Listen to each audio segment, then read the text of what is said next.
One Story a Day. Published by D.C. Canada Education Publishing. Book 4 for April. Story 1. Sweet Treat from the Forest.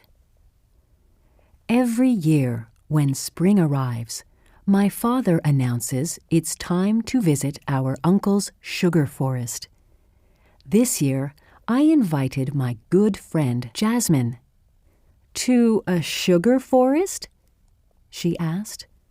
"Is there really a forest where sugar grows?"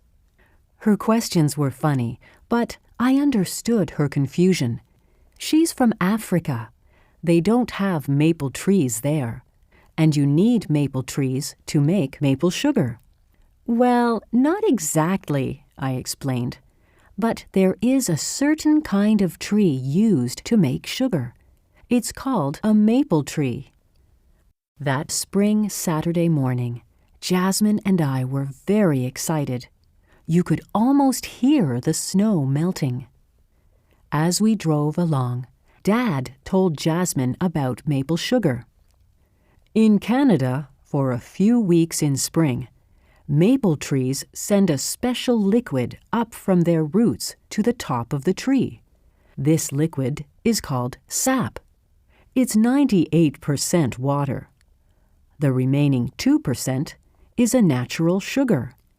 Dad explained, "To make maple sugar, you make a small hole in the trunk of a maple tree and catch the sap. You then boil the sap. The water evaporates, leaving a sweet syrup. If you boil it long enough, it turns into brown sugar, very sweet and very good to eat." When we arrived, my uncle was making maple sugar in a big pot over a big fire.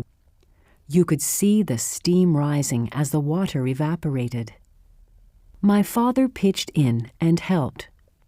Jasmine and I just sat and learned. By the end of the day, there were big cans of sweet maple syrup and sugar. What Jasmine really loved was when my uncle put some hot syrup on the snow and it turned to candy. As we ate our maple candy, we walked in the forest, stopping to look in the buckets that my uncle hung on the trees to catch the sap. Jasmine was laughing. "I can hardly wait to tell my grandparents in Africa about this," she said.